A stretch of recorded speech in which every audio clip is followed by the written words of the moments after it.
Bonsoir. Ne perdons pas de temps, car le temps est précieux. Merci beaucoup d'être venu ce soir. Et pour cette conférence, Gaspard, bienvenue à Louisy-Lille. Merci beaucoup. Merci de m'accueillir. Bonjour à tous. Très heureux d'être parmi vous. Et on a aussi le plaisir d'accueillir Manon Gaillard et Clémence Courteau, qui est là-bas en train de parler de comment diffuser le documentaire que vous avez dévoilé, c'est ça, hier ? Un extrait du... Oui, bien sûr, parce qu'on a envie de parler et que voilà, on garde beaucoup de temps pour parler. Donc bienvenue Gaspard, Gaspard G, Gaspard Germonpré. Germonpré, c'est un nom du Nord, donc je suis content d'être de retour chez moi. Donc on peut te décrire par le nombre de tes followers sur YouTube. Vous avez dépassé le million. Tu as été dans les Forbes 30, c'est ça, donc des 30 jeunes qui comptent en dessous de 30 ans. Et tu fais des vidéos sur YouTube qui parlent d'actu, donc c'est aussi pour ça qu'on est là à Louisy-Lille. Est-ce que dans ta présentation, je dois rajouter journaliste ? Ah, c'est une bonne question. Alors déjà, merci de nous accueillir. C'est hyper important pour nous d'être là. On est très heureux d'être ici à l'ESJ, d'autant que moi, j'ai toujours rêvé de faire cette école. Parce que j'ai toujours voulu faire un peu près ce job éditorial. Et étant natif de Armentières et d'Anglo, pour s'il y a des Lillois dans la salle, quand je passais devant ces portes, je rêvais. Malheureusement, mes parents sont beaucoup trop de droite et n'ont jamais voulu que je fasse des études de journalisme. Mais voilà, c'est hyper important pour nous d'être là aujourd'hui. Et je me permets juste d'introduire du coup Manon qui est à ma gauche, qui est directrice de production et de post-production dans ma boîte, qui s'appelle Enfant Terrible et qui est une société de production 100% indépendante et qui permet de produire ces vidéos. Et Clémence Courteau, qui est directrice éditoriale, qui s'assure que je ne dise pas trop de conneries, entre autres, et avec qui j'ai le bonheur de travailler depuis 2 ans. C'était hyper cool de pouvoir venir en équipe, parce que je pense que c'est aussi l'occasion de montrer que derrière un type ou une meuf, derrière son écran, il y a aussi toute une équipe. Et aujourd'hui, il y a une économie. Et c'est important de montrer et expliquer ces jobs-là. Et je pense que je pourrais répondre à des questions très macro, mais sur des questions de méthode, sur des questions de comment on fait réellement, Clem et Manon seront beaucoup plus pertinentes que moi pour répondre à ces questions-là. Merci à vous deux d'être là. Effectivement, voilà. C'est tout à fait l'objectif de cette conférence, puisque de cette masterclass. L'idée, c'est de montrer que, en fait, Gaspard G, c'est un média. Donc un média avec des salariés, avec des journalistes, avec des non-journalistes qui font d'autres métiers. Et c'est aussi finalement le rôle de l'UEJ-Lille, puisqu'on a aussi un master de management des médias, donc du coup qui permet de former des gens qui soit sont journalistes, sont devenus chefs et donc du coup ont envie d'acquérir des compétences de management. Donc voilà, tout ça, ça va leur parler. Soit des jeunes qui ont fait des études non journalistes et effectivement, on peut bosser dans les médias sans forcément avoir fait des études de journalisme. Et puis bien sûr, voilà, on te voit comme créateur de contenu et ça fait écho à l'ENN Lille qui a été créé l'année dernière par l'UEJ Lille. Et donc on reparlera de tous ces métiers puisque c'est ça, derrière effectivement ces vidéos et cette chaîne YouTube, c'est plein de métiers, plein d'histoires. Alors pour commencer, j'aimerais juste une histoire toute simple. Le jour où tu as fait ta première vidéo. Qu'est-ce qui t'a donné cette idée de mettre un smartphone devant toi, j'imagine? Est-ce que c'était dans ta chambre, comme on dit en général? Qu'est-ce qui a déclenché ça? Je pense que quand j'ai fait ma première vidéo, les smartphones n'existaient pas. C'était quand exactement ce jour-là? Et c'était quand j'étais, j'étais ado, j'avais 10 ans. J'étais pré-ado même.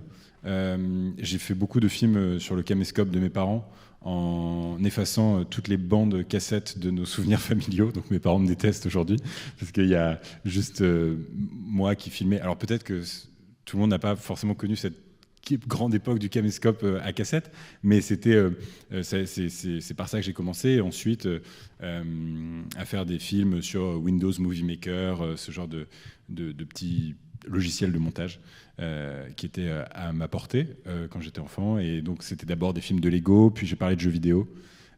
Puis progressivement, j'ai montré ma tête parce que je me suis davantage assumé, même si c'était pas évident sur YouTube parce que YouTube était un monde encore plus violent au départ. Et aujourd'hui, progressivement, ça s'est un petit peu apaisé.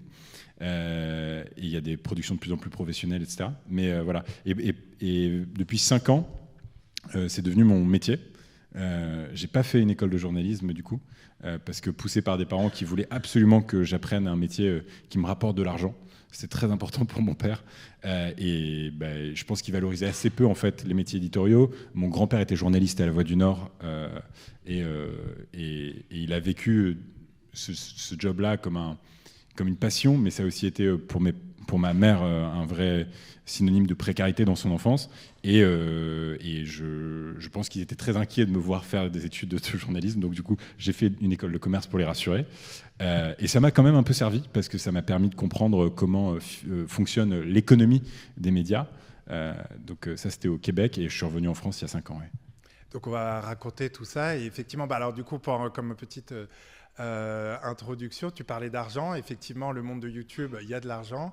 On a eu Thibaut InShape sur France Inter qui donne son salaire de 10 000 euros. Est-ce que toi, du coup, tu gagnes aussi 10 000 euros par mois ? Je gagne 2 fois moins que Thibaut InShape en salaire, ce qui est pas mal, et ce qui est à la fin vachement moins que mes potes qui ont fait spécialité finance. Donc ça rassure pas complètement ton père ? Mon père n'est pas encore 100% rassuré, mais ça va, progressivement ça va le faire. On va pas faire la psychanalyse de mon daron ce soir, parce que ça va être très bizarre sinon. On est un peu nombreux pour ça. Mais je pense qu'il faut casser quelques clichés, c'est vrai, par rapport à ce monde-là de YouTube. Puis, moi, je suis arrivé à une époque où il y avait déjà beaucoup de gens très installés. Donc, il a fallu très vite, dès qu'il y avait 10, 15 000 euros qui traînaient suite à une campagne ou un succès sur YouTube avec de la publicité qui nous avait ramené un peu d'argent, il a tout de suite fallu créer un autre job pour pouvoir investir une autre plateforme. Là, on a investi il y aura 3 personnes au vertical chez nous à partir de janvier.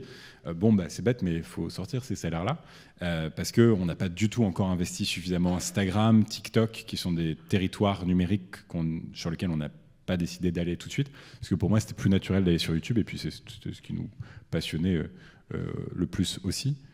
Et pour revenir vraiment à ce côté fabrication, est-ce que tu peux nous raconter comment tu as fait le choix de l'actu, puisque tu pars du Lego, ça ne s'impose pas forcément directement. Et puis, comment, avec de l'actu, on a du succès sur YouTube, et comment ça s'est révélé ? Est-ce que c'était au moment de 2017, c'est ça, où tu parlais des filières du bac ou, comment ça s'est passé ? Donc, le choix de l'actu, et l'actu, en fait, oui, ça marche sur YouTube. En fait, c'est un melting pot de plein de trucs. Déjà, je l'ai dit, j'ai un grand-père qui a été journaliste, et donc mais que j'ai très peu connu, et donc j'ai grandi avec un imaginaire autour de ce mec que je connaissais pas bien. J'avais juste une photo de lui dans ma chambre avec une espèce de longue cigarette, et j'imaginais vraiment que c'était quoi le quotidien de ce mec. Et à l'époque, d'ailleurs, pour l'anecdote, parce que je suis aussi, je trouve ça marrant de raconter cette anecdote. À l'époque, je crois même que La Voix du Nord avait un hélicoptère.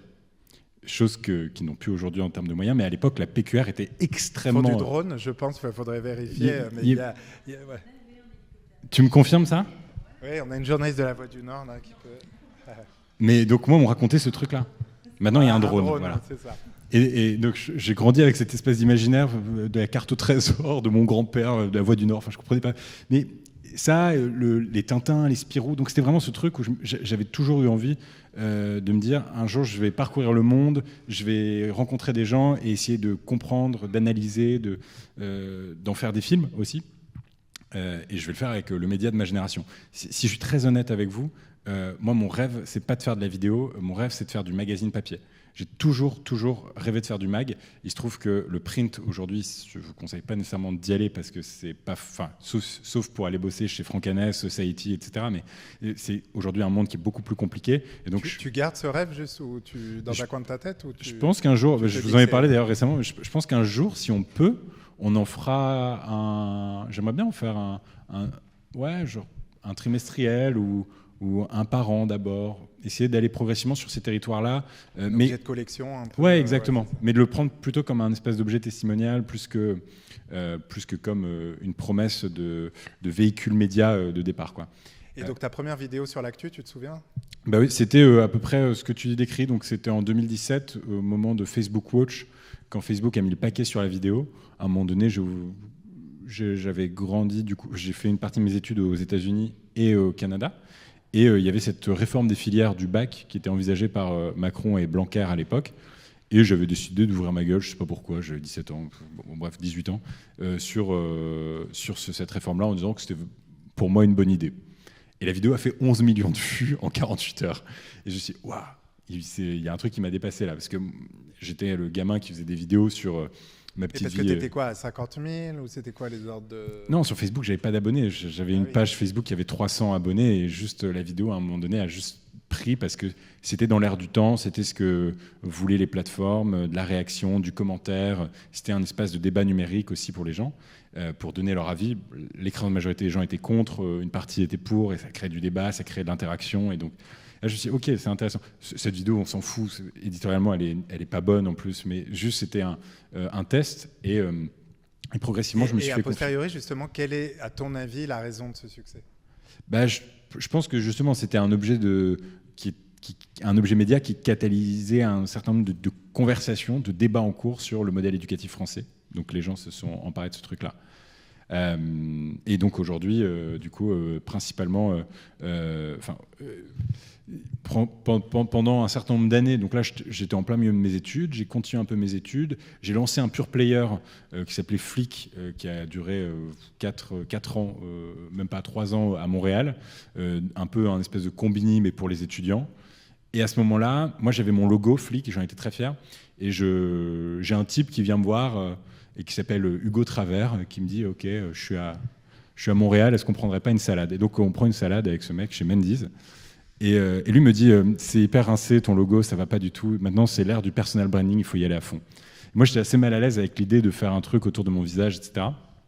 Et donc pendant longtemps, j'ai essayé de me rattacher à essayer d'avoir un logo, tu vois.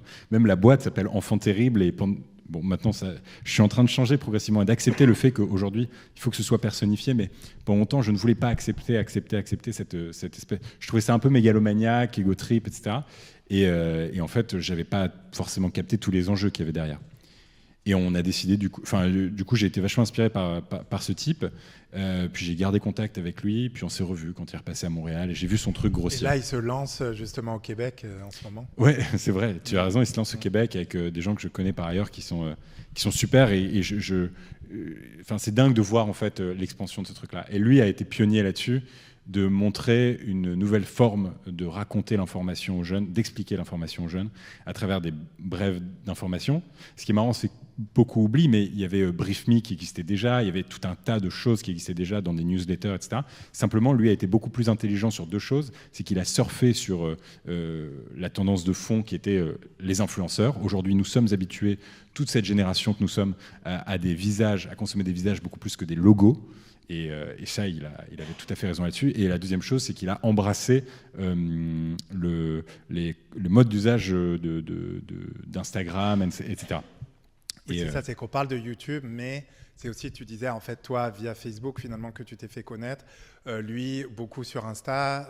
Donc, en fait, YouTube, c'est quoi, en fait, dans cet écosystème ? C'est un peu la matrice ou je sais pas, là où on met la vidéo. Je pense que YouTube, mais je parle avec votre contrôle. Oui, alors à vous, on a envie de vous écouter un peu. Et alors du coup, dites-nous, vous pouvez répondre à ça. Et comment vous avez découvert Gaspard ? Ah oui, comment on a commencé à travailler ensemble ? Ouais. Qu'est-ce que vous y avant aussi, surtout vous avez toute une vie avant moi. Ça fonctionne ? Oui, non, si. Déjà pour répondre à la question par rapport à YouTube et Instagram, pour moi, je les sépare vraiment dans le sens long format et court format. Et format court, ça sonne beaucoup mieux. Et je pense que c'est ça aussi qui a fait, c'est que Hugo Décrypte est arrivé à un moment où on avait envie d'informations rapides et très accessibles de manière furtive. Très compliqué ce soir. Et en fait, Instagram peut l'offrir, mais quand on a envie d'approfondir le sujet et d'aller plus loin, pour moi, il n'y a que YouTube qui l'offre. Et sinon, comment j'ai atterri là ? Comment tu l'as rencontré ? Pour être tout à fait honnête, je te connaissais pas tant avant de travailler avec toi. Je te connaissais de nom et justement un peu le média et la marque Gaspard G, mais je n'étais pas tant assidue dans ton contenu et ce que tu faisais. Mais quand je me suis renseignée justement pour travailler dans ton équipe, etc., en fait, j'ai beaucoup aimé. Et donc maintenant, je le consomme. Qu'est-ce que tu faisais avant ?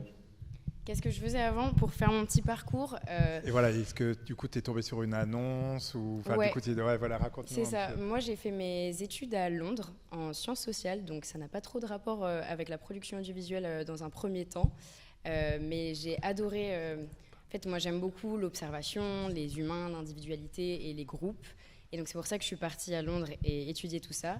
Sauf que là-bas, à part faire des essais et des mémoires qui sont hyper chronophages, j'ai aussi l'occasion de faire des podcasts et de créer justement du contenu qui était plus audiovisuel. Et en fait, je suis tombée amoureuse de ce genre de contenu.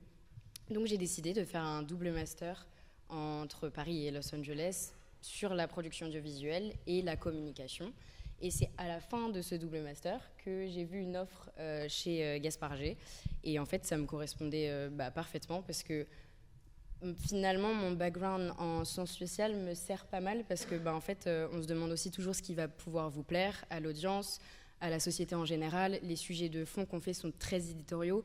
Clémence en parlera mieux que moi, mais on essaye toujours de trouver des sujets qui sont assez divers. Et du coup, je trouvais que ça alliait parfaitement mon parcours. Et j'ai postulé et j'ai gagné. Ça, c'était quand tu es arrivée dans l'équipe en 2024. Je suis arrivée en 2025, moi c'est en 2024 que j'ai terminé, donc c'est hyper récent, ça fait 6 mois.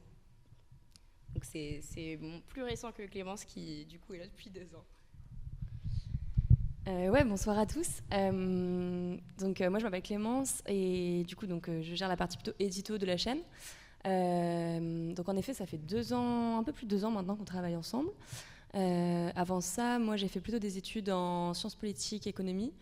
Et ensuite, j'ai fait un peu d'événementiel et ensuite j'ai travaillé dans un studio de podcast pendant 2 ans. Lequel ? Qui s'appelle Magellan, oui. Qui est le studio qu'a fondé Mathieu Gallet, qui était du coup l'ancien président de Radio France. Et du coup, j'ai travaillé là pendant 2 ans. J'ai appris plein de choses, c'était super chouette. Je suis partie en fait plutôt parce que du coup la boîte se dirigeait vers plutôt du brand content, en tout cas moins de contenu vraiment édito avec une rigueur journalistique, et moi j'étais vraiment attachée à ça, j'avais pas du tout envie de faire du contenu pour des marques. Donc du coup je suis partie et on s'est rencontrés via ton ancien directeur des contenus. Un peu par hasard, je lui ai envoyé un message sur LinkedIn en lui demandant si je pouvais travailler chez vous. Il m'a dit non, ensuite il m'a dit en fait peut-être. et ouais, ça s'est fait comme ça, mais du coup c'est vrai que la boîte a beaucoup changé aussi depuis que moi je suis arrivée. On travaillait juste tous les deux, ensuite on a été 3, 4, etc. Maintenant on est 8 avec toi du coup, et on va bientôt être 9 là, à partir de janvier, donc ouais. Super, et du coup ça me donne l'occasion de poser une question parce que je l'oublierai sans doute après, et le podcast c'est quelque chose qui a de l'intérêt aujourd'hui ? C'est vrai qu'on a toutes les deux finalement un peu ce background, c'est marrant. En fait, aujourd'hui on redistribue les contenus en podcast et on réfléchit à créer du podcast original. C'est juste que la stratégie de déploiement du média, ça a été d'abord de se dire on ne peut pas essayer d'arriver et de faire toutes les plateformes en même temps. Il faut d'abord être duc ou duchesse sur TikTok ou sur Instagram ou sur YouTube, enfin choisir ses territoires numériques pour ensuite essayer d'aller à la conquête d'autres. Et ça, je pense que c'est hyper clé, c'est un truc que j'ai compris trop tard. Et quand j'ai démarré, j'étais tout azimut, j'ai essayé un peu de Twitch, j'ai essayé du Insta, du TikTok, du YouTube. En fait, je faisais rien de bien parce que du coup, j'étais un peu partout. Et quand vous démarrez, vous avez très peu de ressources et votre temps est tellement clé. Donc on a décidé de mettre la gomme sur... C'est hyper ringard de dire ça. On a essayé de mettre à fond sur YouTube. Et ça a duré 2 ans, 2 bonnes années, 3 bonnes années. Et puis ensuite, maintenant, on développe Insta, TikTok, on redistribue en podcast. Et peut-être qu'un jour, on arrivera avec un podcast original. Il y a des idées, c'est dans les boîtes, mais encore une fois, en fait, ça prend un temps de dingue de structurer une équipe qui part de rien et de créer des process, créer un environnement de travail qui soit sain et un modèle économique aussi. Mais moi, j'ai presque aussi envie de dire qu'on fait déjà aussi du podcast original d'une certaine manière, parce qu'en fait, aujourd'hui, le podcast, c'est aussi du podcast vidéo, et c'est plus juste du podcast que tu as dans tes oreilles. En fait, si tu regardes une conversation en fait, entre deux personnes et que c'est filmé, c'est du podcast. C'est du podcast filmé, mais ça reste du podcast. Donc quand on fait, par exemple, on a une série d'entretiens sur la chaîne qui s'appelle Me Raconte, où on rencontre en gros des personnalités qui nous racontent un événement marquant de leur vie.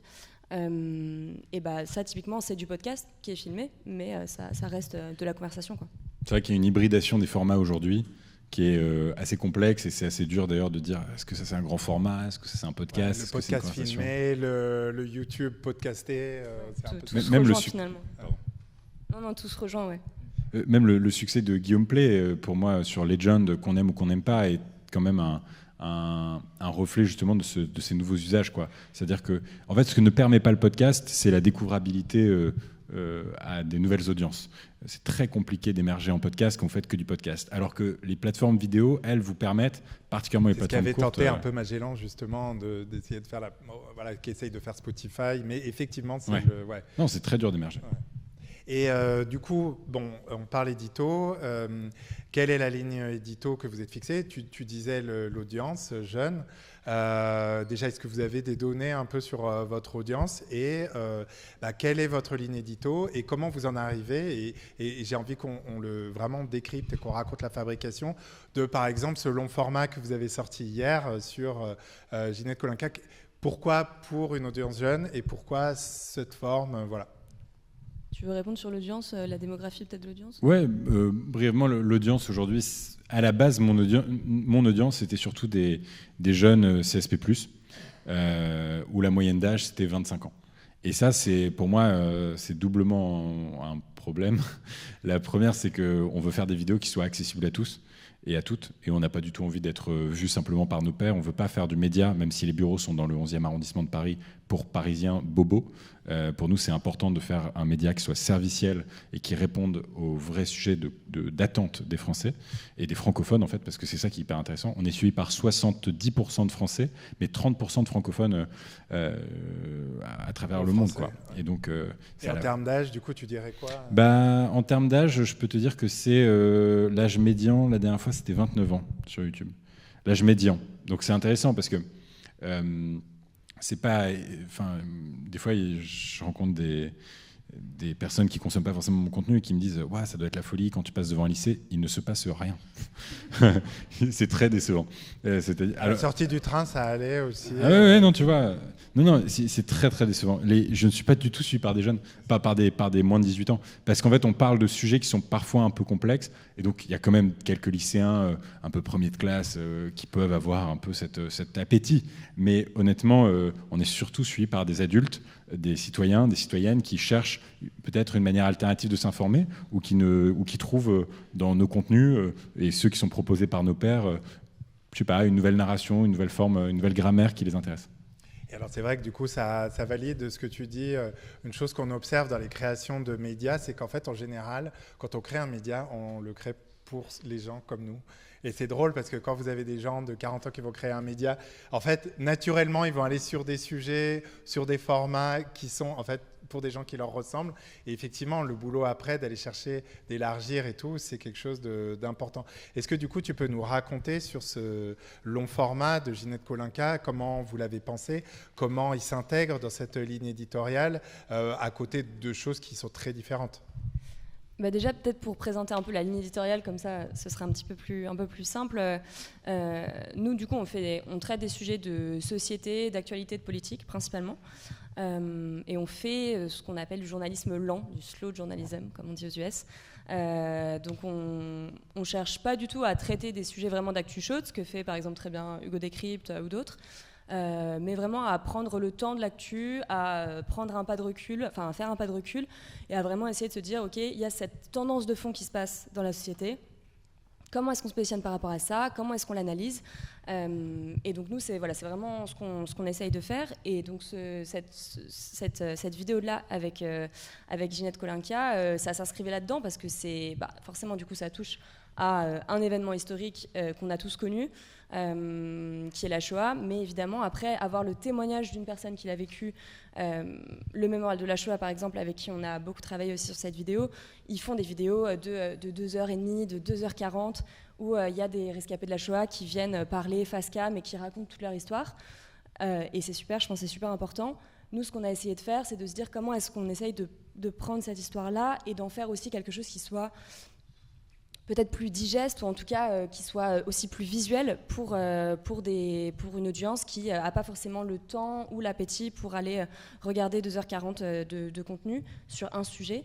Donc ce serait quoi les séquences, par exemple, qui illustrent vraiment ça Les séquences dans la vidéo ? Ouais, qu'on trouve, qui montrent ce que tu racontes. Du coup, on a essayé un peu de le penser en 3 parties. Déjà, c'était super important pour nous de revenir sur le contexte, donc vraiment avant son arrestation et sa déportation à Auschwitz-Birkenau. Comment est-ce qu'elle vivait, qui c'était, quel est son background familial, etc. Ensuite, parler de l'événement un peu clé, du coup, qui va être l'arrestation, la déportation, et puis ensuite parler de l'après Birkenau, comment est-ce que son retour s'est passé. Et donc, on a un peu construit, en gros, nous, ce qu'on fait, c'est que donc on est 2 aujourd'hui dans l'équipe éditoriale. Moi, je travaille avec qui s'appelle Chloé, qui a construit le conducteur de l'interview, donc en réfléchissant un peu aux différentes séquences, aux différentes questions, etc. Et puis, évidemment, du coup, ensuite, on en discute, on en parle évidemment avec Gaspard. On fait ça un peu ensemble tous les 3, et puis ensuite vient l'interview, et ensuite on passe sur une phase plus de post-prod, dont Manon pourra d'ailleurs parler beaucoup mieux que moi là-dessus. Et oui, alors en termes de moyens, est-ce que c'est compliqué du coup de financer une vidéo qui n'a pas forcément, j'imagine, pour but d'être monétisée ou... je sais pas, en tout cas, comment ça marche ça comment on alloue des moyens à cette vidéo en particulier? Comment toi tu décides? Est-ce qu'on met 3 caméras, 4 tout ça c'est du budget aussi de personnes qui font la technique. Déjà, c'est des questions qu'on se pose aussi avec Gaspard, parce que ça mélange un petit peu la réalisation avec la production. Donc le nombre de caméras, quel angle, quelle valeur de plan on a envie de faire, c'est aussi toi qui a cette envie et cette ambition dès le départ.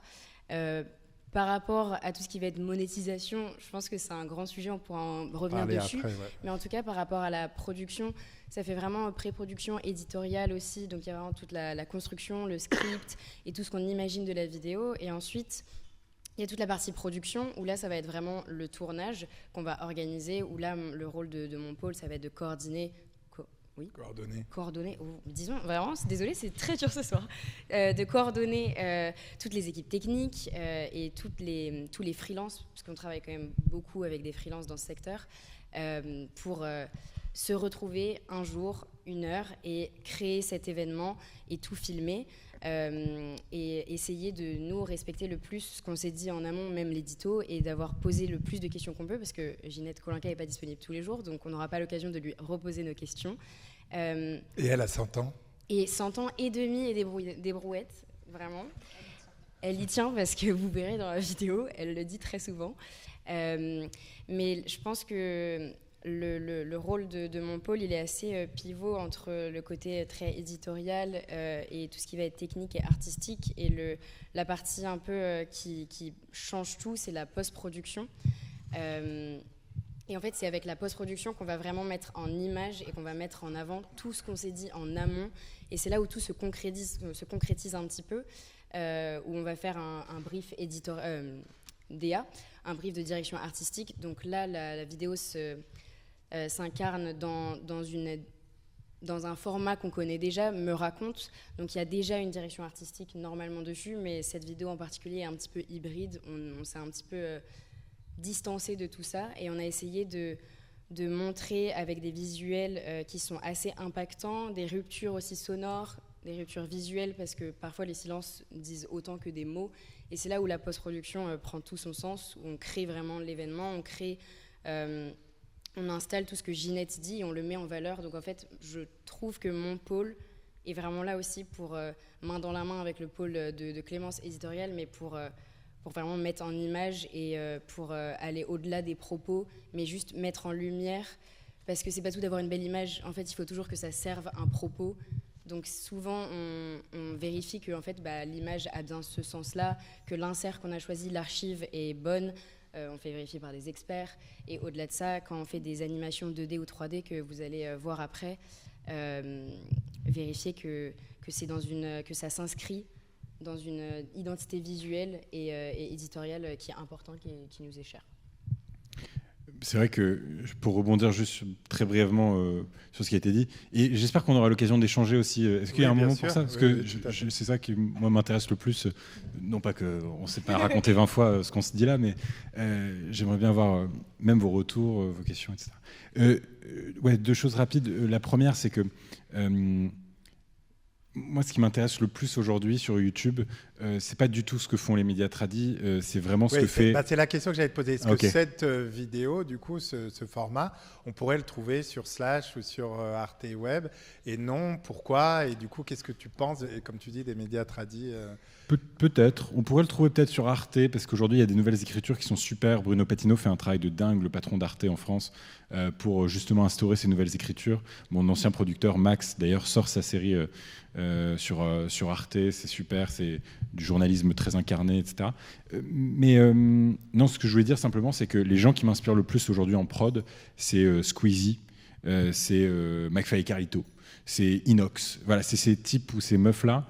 Pourquoi ? Parce que, en fait, sur la forme, je veux vraiment qu'on s'imprègne de cette grammaire visuelle pour le mettre au service d'une information de qualité. Et par contre, sur le fond, et pas sur la forme, sur le fond, ce qui m'intéresse, c'est évidemment ce que vont réussir à produire les équipes d'Élise Lucet avec un cache investigation, les équipes de Salomé Saké ou Paloma Moritz sur des sujets peut-être davantage sur les inégalités, etc. Et vraiment réussir à conjuguer et faire le trait d'union entre ces deux mondes.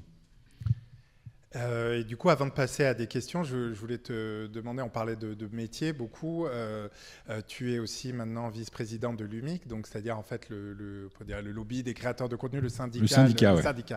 Est-ce que du coup, créateur de contenu, c'est un nouveau métier? Qu'est-ce que ça veut dire?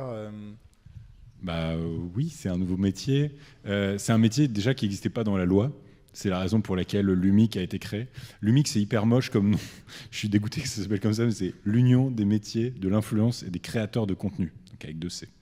Et cette union, elle a été créée il y a 2 ans, au moment où il y a eu la loi influenceur, qui était nécessaire parce qu'elle a permis de réguler et de poser des jalons très clairs sur ce qu'on a le droit de faire ou pas quand on est créateur de contenu sur le numérique, et surtout quand on était un influx voleur ou un influx voleuse.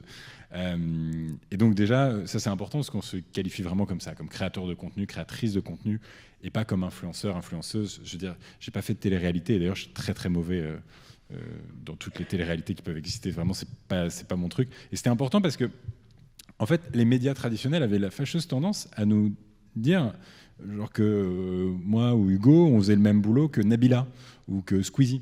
Alors même que David Pujadas, Karine Le Marchand et Nabila, qui passent tous les 3 à la télévision, ils ont chacun une étiquette différente.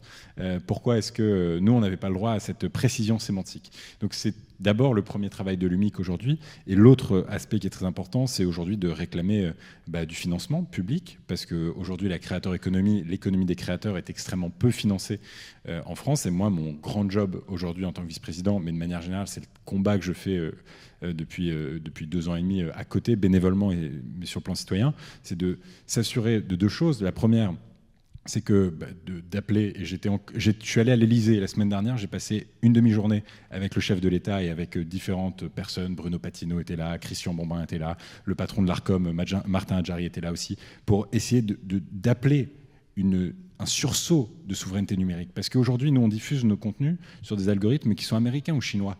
Les Américains, ils sont très prudes, donc on ne peut pas parler de tous les sujets. Donc, quand il y a des sujets qui sont diffusés sur YouTube, ils ne sont pas censurés, mais par contre, économiquement, ils sont démonétisés.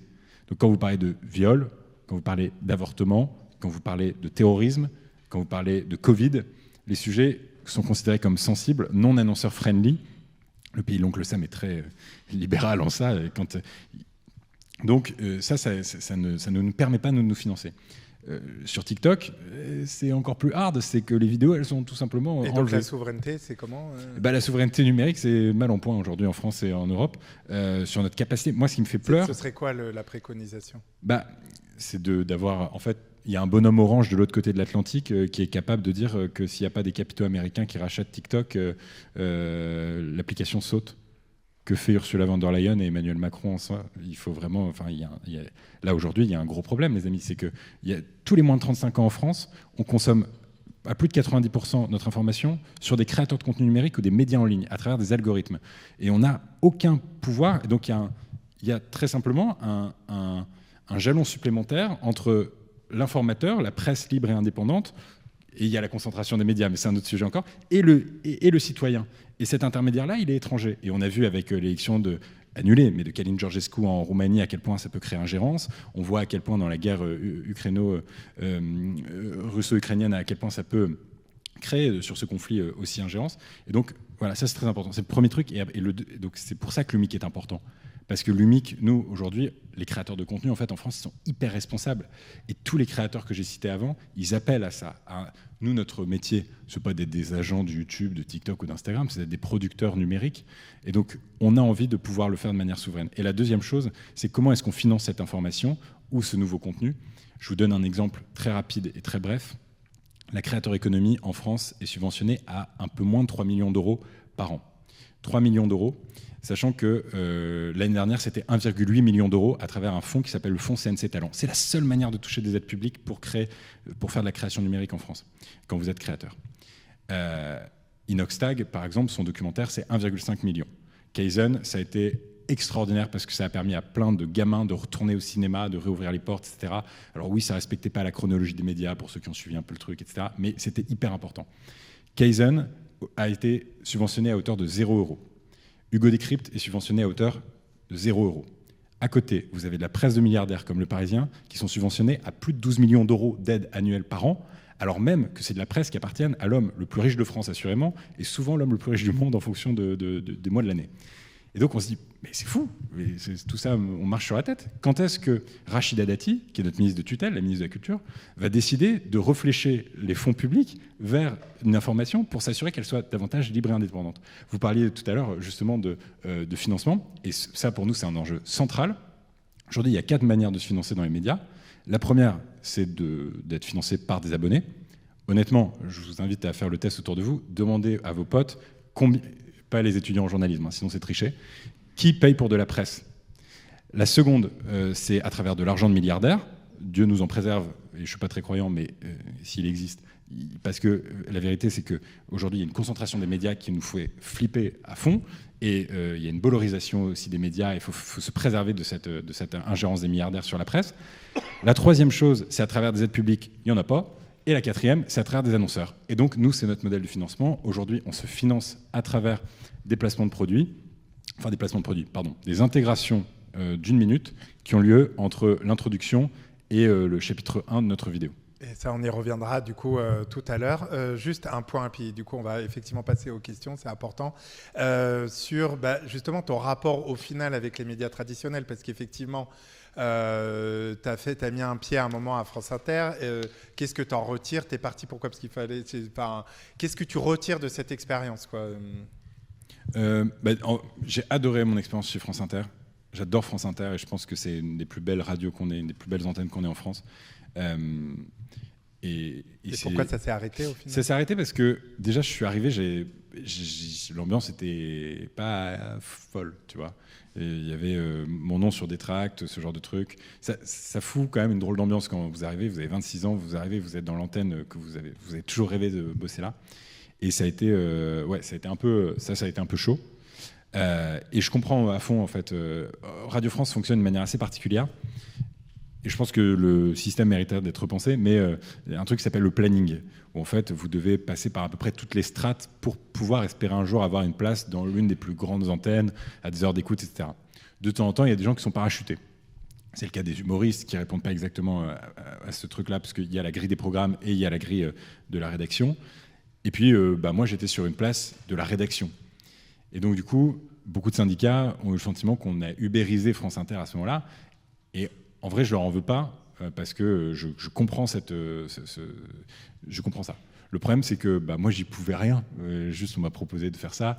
Je crois que c'était nécessaire pour le service public de se rajeunir, parce qu'aujourd'hui, le service public n'arrive pas à séduire les jeunes et les audiences sont hyper vieillissantes. Et du coup, je me suis dit, si je peux filer un coup de main là-dessus et en plus de ça, accomplir un rêve d'enfant, je vais le faire. Et donc, je l'ai fait. Et en fait, ça a été très compliqué parce que, à la fois, tant en termes de, je vous l'ai dit, il n'y avait pas exactement la paix sociale comme on peut l'entendre. Et puis, en plus de ça, moi, je faisais des horaires de 4h du matin, parce que je me levais à 4h, parce que j'étais dans la petite matinale. Je prenais l'antenne à 6h40. J'allais faire une sieste de 20 minutes. Et ensuite, je reprenais mon job jusqu'à 20h le soir, parce que c'est l'heure où je termine. Et j'ai terminé l'année. Clémence, tu étais témoin de cette époque-là. J'ai fait un étalo sous morphine à l'hôpital, parce que j'étais cuit. En fait, le corps ne peut pas permettre ça. Donc avec Adèle Van Rett, on a décidé qu'on arrêtait à ce moment-là. Donc il y a encore un peu de boulot pour arriver à créer une alliance positive entre les médias traditionnels non, mais on y réfléchit et je peux même les créateurs de contenu. On y réfléchit et je peux même vous dire ce soir que c'est très concret. Là, il y a des choses très concrètes qui arrivent sur la chaîne qu'on va annoncer dès janvier avec une grande chaîne de télévision en France et il y a des partenaires privés, du coup. Privés. Et je continue à discuter. Plutôt TF1 et je continue de discuter. Je vous laisse en tirer les conclusions que vous voulez. Et on continue de discuter avec France Inter parce que pour moi, c'est important à la fois de pouvoir mettre un pied droit dans le service public et un pied gauche quand même aussi pour aller séduire des audiences et avoir les moyens de nous développer avec l'argent qui existe dans le monde du privé. Et ça, c'est pour quand ? Janvier.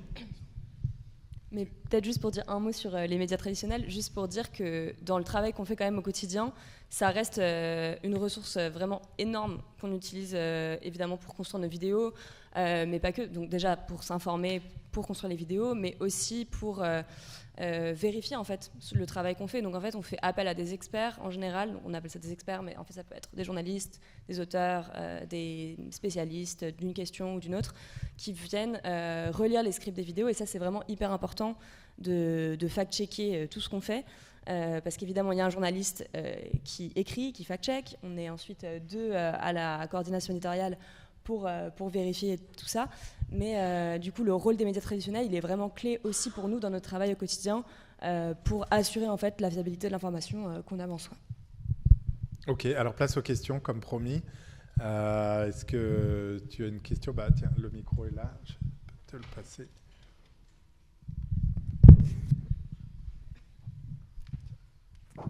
Merci.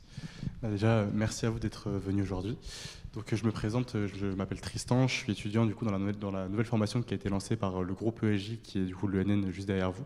Donc, axé plutôt sur la production de contenu et tout ce qui est dans cet horizon-là. Vous venez de parler notamment des médias traditionnels, etc., de vos process aussi, de comment vous construisez vos scripts, vos vidéos pour que le côté journalistique en ressorte.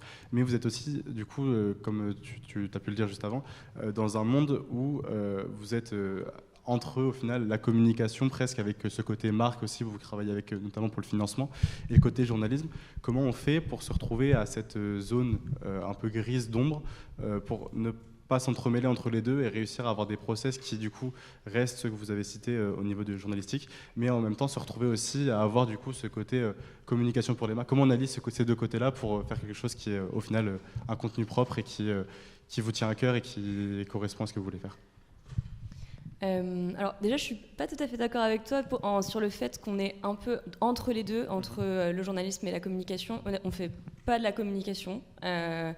Mais en fait, je dirais qu'on fait un contenu journalistique et on va avoir sur certaines vidéos en effet 1 minute, comme tu l'as dit Gasp, entre l'intro et la première partie pour parler d'une marque.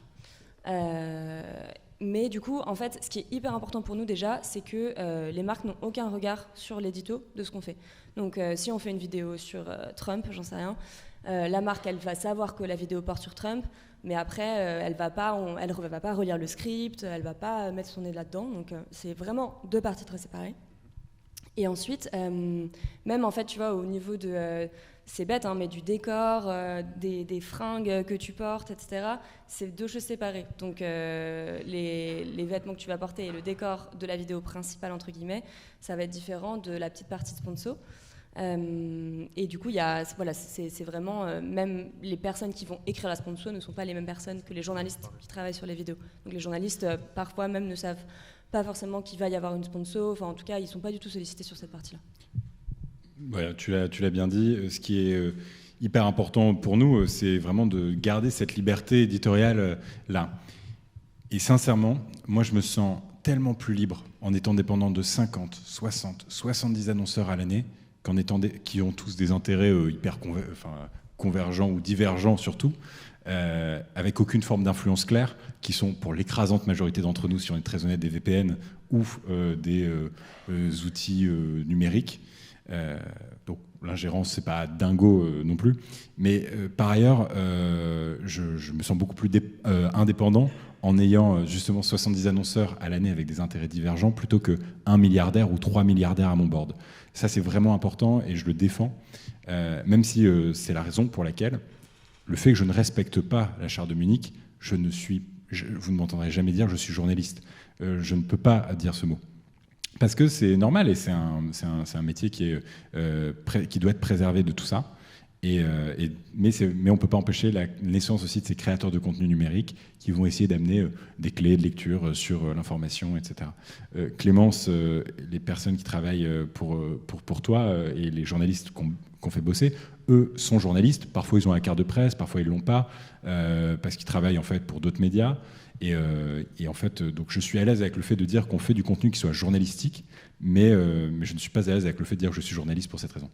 Mais il y a un milliardaire quand même qui est Xavier Niel, non ? Qui est au capital d'une de tes sociétés. D'une de mes sociétés, ouais.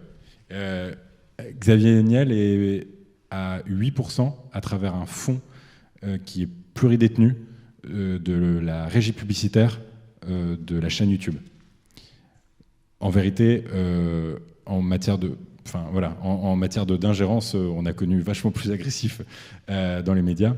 Et par ailleurs, je veux juste ouvrir un truc, c'est que j'ai vu quelque chose qui m'a fasciné là ce matin, c'est que le journal L'Équipe, commence à faire des intégrations sponsor avant ses vidéos. De plus en plus de journalistes, Charles Villa, Charlotte Voltier, sous le nom d'OK Charlotte, Justine Rex, qui a travaillé pendant longtemps pour des médias traditionnels, se sont mis aussi à faire ce genre d'intégration et continuent, eux, de s'appeler journalistes. Et j'ai appris récemment que ça ne venait pas remettre en question leur carte de presse. Et ça, j'ai trouvé ça intéressant, parce que ça dépend des syndicats. Il y a des syndicats qui sont très ouverts, il y a des conseils qui sont plus ouverts, d'autres fermés. Mais en tout cas, le conseil de la carte de presse en France a changé sa position là-dessus.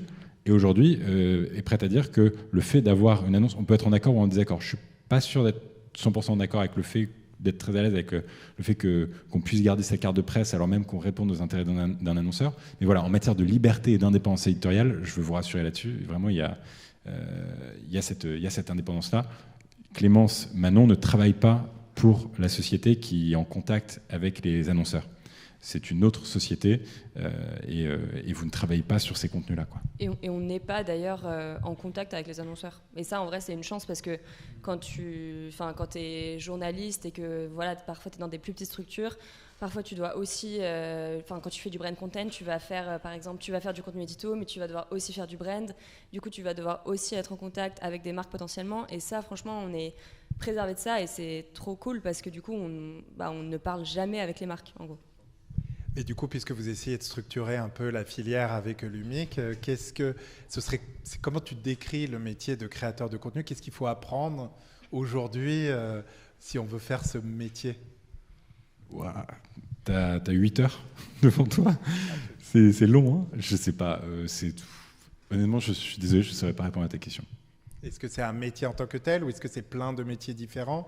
Est-ce qu'il faut savoir aussi bien faire de l'édito que du coup de la monétisation ? En fait, quand j'entends créateur de contenu, moi j'entends un peu animateur télé, tu vois. Ça veut un peu tout. Pour moi, il y a plein de nuances. Il y a des créateurs de contenu ou des créatrices de contenu qui sont des entrepreneurs ou des entrepreneuses qui ont une vocation quasiment d'industriel. Souvent, vous avez remarqué, j'aime bien faire des 1, 2, 3, 4. Et bien là, je suis en 3 cette fois-ci. J'aime bien faire donc, en général, il y a 3 catégories. Il y a les industriels, il y a les artisans et il y a les artistes. Il y a les industriels, genre Hugo Décrypte, tu vois, il produit un nombre de contenus hallucinants par jour. Thibaut InShape peut être un peu là-dedans aussi avec ses shorts, etc. Et tous ceux qui ont une équipe, globalement, qui ont essayé de mettre des process pour faire en sorte qu'ils ne soient plus indispensables et quasiment penser la pluri-incarnation, sont pour moi des industriels. Ensuite, à l'extrême opposé, tu vas avoir les artistes. Les artistes, c'est genre Cyprien. Cyprien, je parlais avec lui la semaine dernière sur comment il s'était construit. En fait, ça fait 15 ans, le mec, il est là, c'est un pionnier, il est toujours tout seul avec sa femme qui l'aide, mais sinon, ils sont deux, quoi. Et il travaille avec des freelances de temps en temps, mais c'est vraiment un artiste qui pense son truc dans sa chambre. Et puis, entre deux, tu as les artisans. Et moi, je pense qu'aujourd'hui, je me considère comme tel, un artisan qui a une petite équipe qui l'aide à avancer sur des choses où ma valeur ajoutée n'est pas la plus forte. Mais contrairement à la plupart des créateurs de contenu qui vont être des industriels, moi, j'ai jamais lâché la réalisation. Je suis toujours à minima co-réalisateur de ce que je produis parce que ça m'intéresse et parce que je suis pas dans une recherche de volume à tout prix. Donc, ça répond pas du tout à ta question, qui est en fait créateur de contenu aujourd'hui. Il faut savoir un peu tout faire. Il faut savoir monter, il faut savoir écrire. Mais honnêtement, c'est un métier qui est passionnant parce que je pense que c'est une nouvelle forme de récit. Et je trouve ça hyper intéressant. Je ne savais pas que ça existait. Et je trouve ça trop bien qu'il y ait des nouvelles écoles, des formations, des écoles ancestrales, historiques, plutôt comme l'ESJ, qui s'intéressent à cette nouvelle narration. Si ça avait existé, tu penses que tu aurais eu envie de faire ça ? En fait, j'ai envie de te dire oui, et d'un autre côté, pour te faire plaisir, et d'un autre côté, j'aimerais bien voir le tronc commun quand même, tu vois, c'est quoi avant de te répondre. Mais oui, je pense On que. peut en parler. Ouais, je pense que j'aurais aimé. Est-ce qu'il y a d'autres questions ? Est-ce que quelqu'un pourrait m'aider à passer le micro, s'il vous plaît ? Là-bas, il y a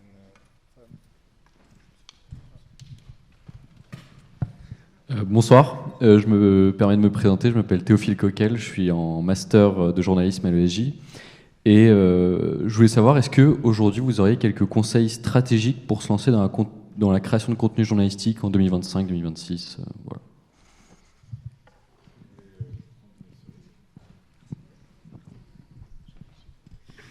Tu veux que je commence et ensuite je vous fais la passe ou c'était un truc à dire ? T'as une idée là derrière la tête ? Ouais, vite fait. Bah alors vas-y. Mais rapide, je pense que je miserais tout aujourd'hui sur les plateformes qui te permettent une très forte découvrabilité. Autrement dit, Instagram, TikTok, YouTube Shorts. Parce que, et j'irai surtout pas dans des plateformes qui t'empêchent justement la découvrabilité de ton contenu, genre les podcasts, etc. En fait, ça dépend ce que tu veux faire. Soit tu veux travailler pour quelqu'un d'autre, et c'est super, et pour un média, etc. Et à ce moment-là, tu t'en fous du nombre de vues que ça va avoir sur ton projet, tu essaies de pousser ta création de contenu le plus loin possible en faisant fi complètement du succès potentiel que ça pourrait avoir. Et à ce moment-là, si tu veux travailler pour quelqu'un d'autre, honnêtement, développe ton écriture, développe un ton, développe quelque chose d'un peu innovant, parce qu'il y a quand même pas mal de choses qui sont déjà faites, mais je pense qu'il y a encore énormément à faire. Bon, malheureusement, tu es un mec, et du coup, je suis désolé de te dire, mais il manque cruellement de femmes aussi, qui sont créatrices de contenu en France. Sur le top 100 des créatrices de contenu en France, il n'y a que 10 femmes. C'est un vrai problème. Aujourd'hui, on manque de représentation. Et puis, on est beaucoup de blancs aussi, accessoirement. Et donc, ça aussi, on manque cruellement de représentation. Et donc, nous, notre rôle aussi, ça va être de pousser d'autres rôles modèles, Hugo, Charles, Enco. Mais, et si jamais tu as envie de le faire de ton côté, honnêtement, je miserais tout sur des plateformes à forte découvrabilité. Et puis ensuite, une fois que ça fonctionne, j'essaierai d'avoir une ligne éditoriale assez claire. Nous, on a essayé de segmenter très vite autour d'un contenu, une typologie de contenu d'abord, qui a été plutôt les récits un peu en mode genre un jour un destin. Donc on a appelé ça la véritable histoire 2 ou l'histoire 2. Une fois que ça a marché, on s'est dit comment est-ce qu'on ouvre. Et en fait, voilà, on a décidé d'arriver avec une niche sur un truc et progressivement on a ouvert d'autres trucs. On s'est dit on n'est pas obligé de faire l'histoire d'un type ou d'une meuf, on peut faire l'histoire d'un fait d'actualité, on peut faire l'histoire d'eux mais avec l'invité sur un jour précis. Donc c'est ce qui a donné cette série d'entretiens avec Ginette Kolinka, François Hollande, Riss, etc. Moi ce serait mon conseil. Est-ce que vous en avez vous ? Moi, c'est plutôt des conseils peut-être sur la posture. Donc, je vais reprendre tes mimiques. On est peut-être 3. Je dirais que je me concentrerai sur un ton qui est un peu ta singularité et ce que tu as envie de faire et que tu saches pourquoi tu as envie de le faire. Parce que je pense que ça ne sert à rien de s'éparpiller. Parce que si tu t'éparpilles, comme tu disais un petit peu au début, tu vas faire beaucoup de choses, mais pas parfaitement. En termes de quantité, vaut mieux faire moins mais mieux que beaucoup, et vraiment, on ne se souviendra pas de toi pour les bonnes raisons, je pense. Et un peu un conseil bateau, mais moi je dirais de s'entourer, parce que en fait, être seul, c'est pas forcément la meilleure option. Déjà, c'est toujours cool de confronter les opinions, et en plus, quand je trouve c'est débile, mais quand on est plus, on va plus loin, et t'as plusieurs perspectives. Et dans un milieu comme celui-ci, je pense qu'être entouré, c'est un des trucs les plus importants. Voilà. Comment on fait pour s'entourer ? Parfois, il faut tester. Les relations sont pas les bonnes, et il faut se dire, ok, c'était pas forcément la bonne personne pour ce projet, mais on retente avec d'autres personnes, et à un moment, tu vas trouver quelqu'un qui te correspond, que ce soit de manière pour l'édito, pour la prod, la post-prod. Ça peut être différentes personnes pour différentes expertises. Et parfois, ça peut aussi être une personnalité, parce que tu peux être en désaccord avec quelqu'un par rapport à ce qu'il dit ou il fait, mais tu peux trouver dans cette personne une ressource particulière qui, toi, peut t'aider à aller plus loin. Et je pense que c'est comme ça. Mais c'est un peu des tests, et parfois ça match et parfois ça match pas. Ouais, non, très rapidement, mais je pense... du coup, si tu es un journaliste, c'est ça que tu disais ? Ouais. Du coup, je pense que tu dois aimer écrire, ou en tout cas aimer te plonger dans un sujet. Donc je pense déjà essayer d'écrire vraiment régulièrement, tous les jours, si tu peux, pour essayer de trouver ton ton, etc. C'est vraiment important, parce qu'au début, on a des idées, mais on ne sait pas forcément comment les formuler. Et ensuite, vraiment faire des sujets qui te tiennent à cœur. Ça paraît évident, mais parfois on a tendance à se dire « je vais faire ce sujet parce que j'ai l'impression que ça va marcher », ou genre il y a un tel qui en a parlé. Mais en fait, si tu n'es pas profondément intéressé par le sujet, ça va être nul. Ça va se sentir et tout. Donc il faut vraiment que ce soit... Mieux vaut faire un sujet qui t'intéresse réellement, mais même qui va peut-être être un peu niche, tu te dis ça va pas trop intéresser, mais au moins tu auras fait quelque chose qui, toi, te passionne vraiment, plutôt que de faire un truc hyper grand public qui, en fait, te passionne pas réellement. Genre, je sais que... moi, il y a des thématiques qui m'intéressent pas de fou. Par exemple, la santé. Je sais pas, tu vois, il y a des domaines qui m'intéressent moins. Et du coup, quand on travaille des sujets comme ça, je suis peut-être un peu moins dedans, quoi. Donc, trouver ce qui t'intéresse, ça c'est important. Et après, avoir conscience de tes biais aussi quand t'écris. Pareil, on vit dans un monde, on l'a dit plein de fois, mais d'algorithmes, etc. On a tous plein de biais. Et c'est vraiment important d'en avoir conscience pour pouvoir formuler des idées, et même juste dans des phrases, tu vois, de ce que t'écris, qui soient les plus proches, je pense, du réel, en tout cas.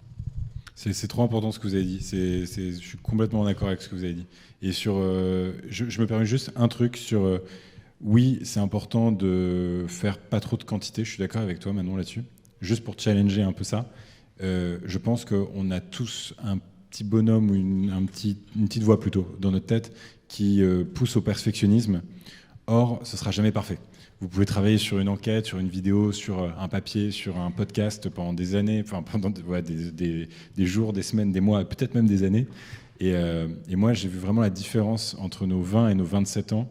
Moi, j'ai 27 ans et quand j'avais 20 ans, entre mes potes qui avaient un peu des aspirations à faire, honnêtement, c'est pas les plus doués qui ont réussi. Parce que moi, je faisais vraiment partie des moins doués. Mais par contre, j'aimais délivrer. Et j'avais pas peur, en fait, de me confronter au regard des autres. Donc, j'étais peut-être pas le plus doué, mais par contre, j'étais celui qui osait le plus me confronter au regard du public et être en mode genre, ça vous plaît ? Et au pire, si c'est pas parfait, c'est pas grave, tu feras mieux la prochaine fois. Et ça, je pense que c'est vraiment important à entendre, parce que c'est... et moi, j'ai besoin de l'entendre beaucoup encore aujourd'hui, parce que j'essaie toujours chaque mois, j'essaie d'acheter des semaines de prod à Manon en mode genre, est-ce qu'on peut décaler pour pouvoir travailler une semaine. D'où l'importance de s'entourer. Comme ça, vous aurez une Manon qui vous dit non, vous ne pouvez pas avoir des semaines de prod en plus. Parce qu'à un moment donné, il faut lâcher le bébé, quoi. Il faut accoucher, c'est tout. Et il faut oser confronter ce qu'on crée. Ce ne sera pas tous les jours des chefs-d'œuvre, mais à un moment donné, il y a des trucs bien qui... Et à la fin... plus tu vas faire, plus vous allez faire, plus ça va devenir automatique. Et donc voilà, il faut délivrer à un moment donné et pas trop non plus ressasser 1000 fois. Est-ce que c'est parfait ? Non, ce ne sera pas parfait et rien n'est parfait. C'est un petit peu une phrase de maman ou de papa, mais souvent on dit c'est la règle des 80-20, et je crois que c'est la règle la plus importante, et on se le répète aussi nous très souvent, que ce soit sur une version de script où il n'y a pas le mot qui peut-être est parfait, mais en fait on comprend le sens de la phrase. un petit retour qui en fait paraît anodin, mais ça reprend 30 minutes de post-prod et on n'a pas 30 minutes de post-prod quand il faut aller en étalo ou en mix. Donc je pense qu'il faut se dire qu'il y a un moment où quand on est un minimum satisfait et qu'on n'a pas honte de ce qu'on vient de produire, se dire c'est le moment de le montrer un petit peu au monde et c'est eux qui vont nous faire nos retours, parce qu'en fait c'est aussi en montrant aux gens que tu as des retours qui peuvent être constructifs et qui toi vont t'amener à aller plus loin dans ta démarche et dans tes ambitions en fait. C'est ce que disait d'ailleurs aussi Guillaume Lacroix et ses équipes chez Brut. Il disait, nous on a tout fait au téléphone parce que l'essentiel est ailleurs. L'essentiel est ailleurs, l'essentiel est ailleurs. Et en fait, ça, c'est hyper important. Et moi, j'essaie de me remémorer cette phrase parfois en me disant, on s'en fout en fait que cette police-là, que ce truc, que le son soit un peu moins bien. L'essentiel est ailleurs. C'est le contenu. C'est le contenu, c'est ce que vous racontez, c'est l'authenticité avec laquelle vous le dites. Et j'ai adoré ce que tu as dit sur croyez à ce que vous faites. Moi, les vidéos qui ont le plus marché, c'est les vidéos que j'ai adoré les faire, quoi. Et il y a ce je ne sais quoi qu'on ne peut pas trop expliquer, qui va avoir avec l'audience. Donc soyez authentique. Et ça, c'est un dernier conseil pour la route, comme ça, vraiment, c'est un McDonald's le truc, vous faites ce que vous voulez avec. Parlez aux Français et aux Françaises quand vous êtes avec votre téléphone ou aux gens qui vous écoutent, comme si vous parliez à un humain normal. Je ne sais pas si c'est encore le cas à l'ESJ, mais dans beaucoup d'écoles de journalisme, quand je parle avec des potes journalistes qui ont 40, 50 ans, ils me disent « on nous a appris la voix du journaliste ». Sincèrement, aujourd'hui, ça agace tout le monde. Et je crois que c'est se mettre un bâton dans les roues, c'est se mettre des bâtons dans les roues. Il faut sincèrement que vous parliez normalement. Parlez aux gens de la manière dont vous parlez à vos potes, de la manière dont vous parlez aux gens dans la rue. Peut-être que vous n'allez pas être d'accord avec moi. Mais là, c'est le drame. Oui, voilà. Et d'ailleurs, c'est le drame parce qu'on va devoir faire une pause. Bon. Peut-être une toute dernière question rapidement. Après, il y aura la deuxième partie. J'espère qu'on pourra garder un maximum d'entre vous. Il y a beaucoup de gestes. Encore plus j'ai envie de croire que c'est une bonne question. Parce que... sinon, on fait une flopée de questions les unes après les autres. Et puis, du coup, vous répondrez après. Donc voilà, faites une rafale de questions. Et après, il y aura la deuxième partie. J'espère qu'on pourra se tasser pour que vous restiez si vous avez des questions. Voilà. Je ne sais pas qui a le micro, allez-y. J'ai le micro, c'est à mon tour, excusez-moi. Bonjour à tous. Merci de votre présence, bien sûr. Donc, je m'appelle Mounib, j'ai 14 ans, j'habite à Tourcoing. Et j'ai une question concernant votre parcours. Donc, il y a quelques années, vous avez créé une application qui s'appelle Élise, avec François-Marie et Grégoire, excusez-moi si j'écorche le nom de famille, Cascarézan. C'est bien cela ? Cascara. Ah, excusez-moi. Visant à faire découvrir aux jeunes les candidats à l'élection présidentielle de 2022. L'élection française, bien sûr. L'application est devenue l'appli la plus téléchargée en France en 2022, avec 3,5 millions de téléchargements. C'était un petit instant chiffre, excusez-moi. Ma question est donc la suivante. Comment avez-vous fait pour développer ce projet ? Ça, c'est une question super pour la deuxième partie, mais peut-être en deux mots, si jamais il peut pas. Très brièvement, bravo, parce que tu as 14 ans et moi, j'aurais pas du tout eu la force de poser cette question à 14 ans. En 3 mots, très bref, l'objectif, c'était de faire une application qui permettait... Donc, c'était le Tinder de la présidentielle. Peut-être il y a certaines personnes qui connaissent cette application. L'idée, c'était de faire une boussole électorale pour les gens. Et j'ai participé à la création de ce truc-là.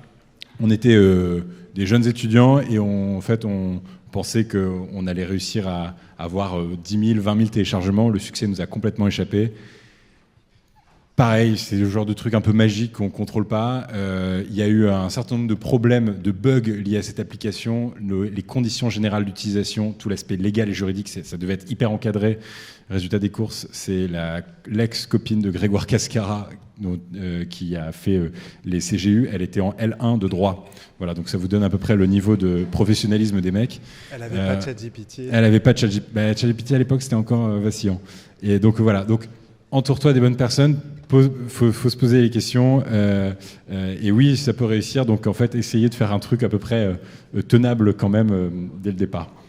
C'est une large question, donc peut-être j'y répondrai après. Ouais, dans la deuxième partie, parce que c'est vrai que c'est toutes ces activités. On n'a eu que des hommes qui ont réussi à choper le micro, donc ouais, là il y avait une jeune femme. Tiens, le mien. Merci. Sinon, je peux venir là comme vous voulez. Oui, ça va prendre 2 secondes.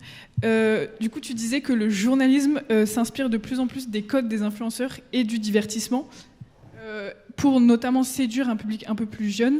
est-ce que ça va pas créer du coup une espèce de fossé générationnel? Et aussi, qu'est-ce que tu répondrais du coup aux gens qui diraient que ça va créer, qu'on avance de plus en plus vers une société du spectacle au final, à privilégier l'identité et l'esthétique visuelle au fond? Voilà. Merci beaucoup. Alors, très bonne question. Deux très bonnes questions. Pardon, la première, c'était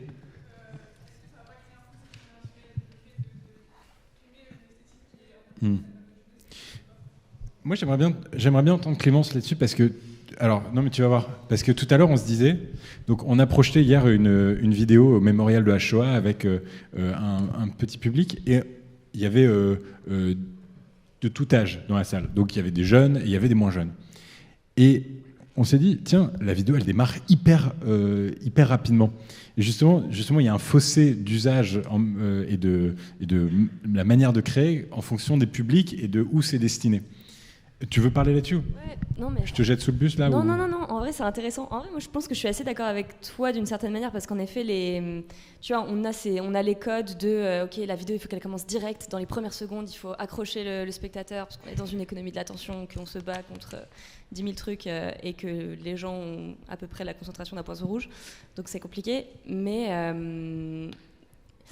et du coup, en fait, oui, ça nous pousse, nous aussi, à imaginer le contenu d'une certaine manière. On crée les vidéos en se disant, OK, il faut qu'on commence par un hook qui soit 20 secondes, qui va être très, très accrocheur. En fait, moi, mon père, par exemple, je pense que ça lui parle pas plus que ça. Il se dit, pourquoi il m'agresse avec sa voix, là, dès le début? Il se dit pas ça sur toi, précisément.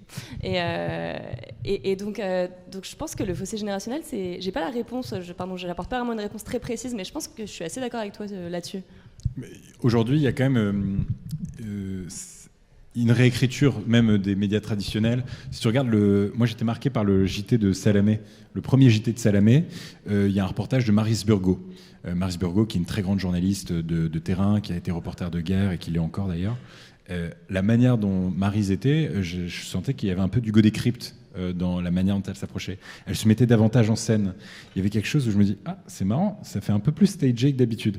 Peut-être c'est un peu aussi une inspiration très américaine qu'on a, où on regarde de plus en plus ce qui se fait aux US, où les journalistes, il y a vachement moins de... Disons nous, en France, il y a un truc où il fallait longtemps que le journaliste ou la journaliste se sépare du sujet, surtout, parfois c'était très mal vu même de faire de l'antenne. Les journalistes d'antenne étaient mal vus parce qu'en fait, ils se mettaient en scène, quoi. Et progressivement, tout ça change. Moi, je pense qu'il faut le voir comme des passeurs et des passeuses, comme des incarnations.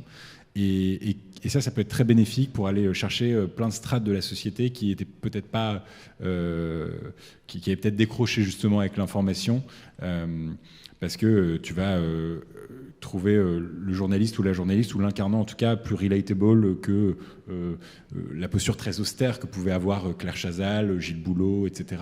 derrière un desk chez TF1 ou France 2. Sur la deuxième question, j'ai pas nécessairement la réponse, tu vois. C'est vrai que moi j'ai décidé d'embrasser ce truc-là et j'assume complètement. Donc j'ai complètement laissé passer. Je vous ai parlé de mon petit logo quand j'étais à Montréal avec mon Pure Player. C'est bon, j'ai complètement arrêté et maintenant j'assume. Je mets ma tronche partout. Vous n'en pouvez plus parce que vous voyez ma tête tout le temps. Et en fait, j'ai décidé d'assumer ce truc-là. Je dis pas que c'est parfait et je pense qu'à un moment donné, il va falloir, quand je vais avoir l'occasion, là, j'ai pas assez de moyens, mais j'aimerais vraiment pouvoir contribuer aussi à créer une fondation, essayer de faire en sorte qu'il puisse y avoir davantage de personnes, de représentation en fait, qui puissent émerger aussi pour pas que ce soit toujours les mêmes. Hugo a commencé à le faire un petit peu avec un fonds du Google News Initiative où il a fait une école, une formation qui était paritaire avec des gens qui venaient de différentes strates de la société. C'était encore très jeune, mais je trouve que c'est hyper important. Maintenant, je pense que le monde du logo, justement, enfin, tu vois, ça ne veut pas dire que le collectif ne pourra plus exister, mais il n'existera plus forcément à travers un logo, je crois. Mais peut-être juste en 2 secondes, je pense quand même que si par exemple au début tu veux vraiment pas montrer ta tête pour une raison X ou Y, tu trouves ça trop compliqué, etc., je pense qu'il y a quand même des voies qui peuvent exister. Si tu regardes, je sais pas si vous connaissez la chaîne YouTube Ego, qui est vraiment trop bien et qui, c'est un mec qui fait tout en voix off, tu vois. Donc, ces vidéos, elles sont incroyables et ça fait des millions de vues. Donc je pense que c'est peut-être aujourd'hui la voie la plus simple parce qu'en effet, on est de plus en plus habitué à avoir des têtes et on se raccroche à ça. Mais si tu veux pas le faire, c'est pas impossible non plus, je pense, oui, et d'un autre côté, un peu en off. C'est mon point de vue. Oui, je comprends. Mais d'un autre côté, si tu veux te financer, moi, le dialogue que j'ai avec Vlad, qui est mon associé, du coup, qui travaille pour Intello, cette régie publicitaire, c'est que dès qu'il y a des créateurs de contenu qui ne montent pas leur tête et qu'on trouve intéressant, et on leur dit les gars, les meufs, venez avec nous. C'est ce qui s'est passé avec Opal, tu te souviens? Et on lui a dit non, Julien, qui est un jeune créateur de contenu, on lui a dit monte ta tête, parce qu'en fait, NordVPN, les marques, etc., ils vont vouloir que ce soit un visage qui parle de leurs produits.